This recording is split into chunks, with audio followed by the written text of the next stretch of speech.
Namaskar, my name is Manju and I am a clinical psychologist, and at present I am practicing at Tulasi Healthcare, Gurgaon.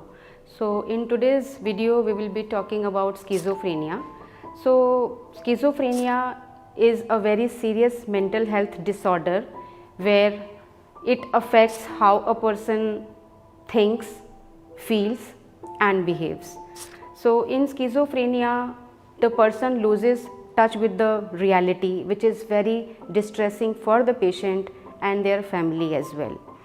Now let's understand the symptoms of schizophrenia.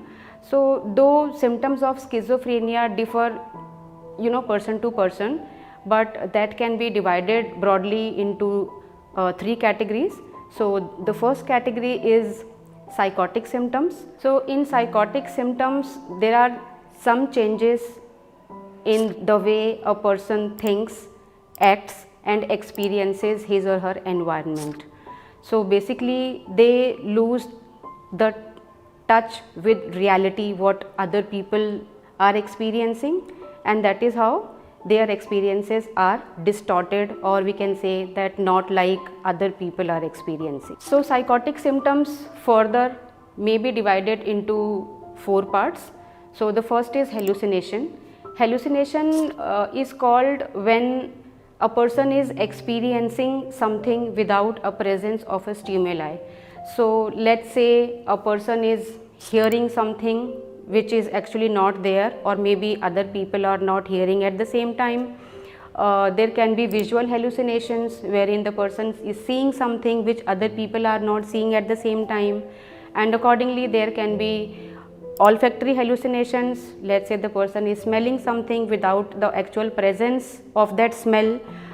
There can be gustatory hallucination, whereas person is feeling some kind of a taste which is actually not there, or like let's say we can say that the person is not eating anything but he is experiencing or feeling some kind of a taste. The fifth hallucination is called as the tactile hallucination. Here what happens is that the person feels some kind of sensation on the skin. So for example, the person may feel that somebody is kind of touching him or her, where in actual nobody is there.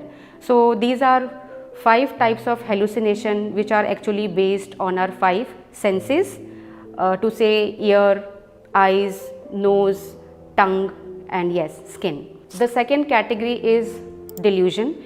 Delusion is basically a false and firm belief which is unshakable and based on inadequate grounds.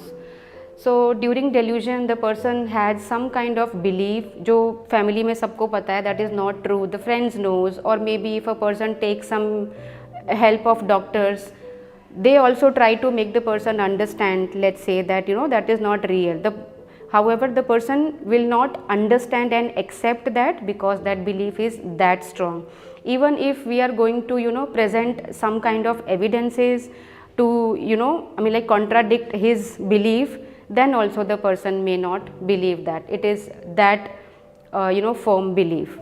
So during the delusion the person may feel that if there are 3-4 people standing somewhere, so the person may feel that they might be talking about him in a negative way, or the person may think that his own family is against him. If he is having some food at home, he may think that there is something mixed in the food.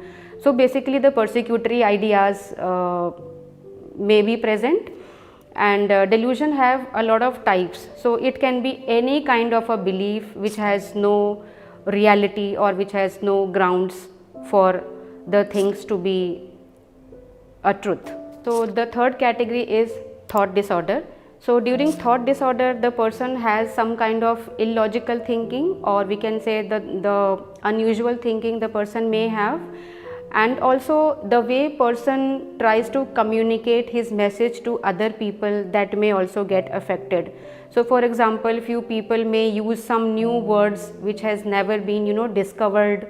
The person may use words which has no meaning as a whole sentence, and a lot of times the person may have thought block also. So let's say that if a person is speaking something, he will stop in between and then he will completely forget that he was talking about something. So these things are some of the examples of thought disorder. The fourth category is movement disorder. So during movement disorder, the person may repeat certain movements again and again, and that will also have no meanings, or the person may remain in a specific position for a longer period of time. So that is basically the movement disorder is. So the third category of symptoms of schizophrenia is the cognitive symptoms.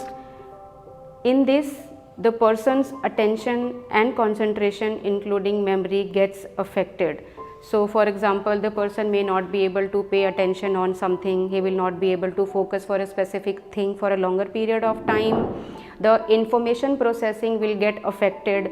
Maybe that if the person has learned something, he will not be able to apply that immediately after the learning.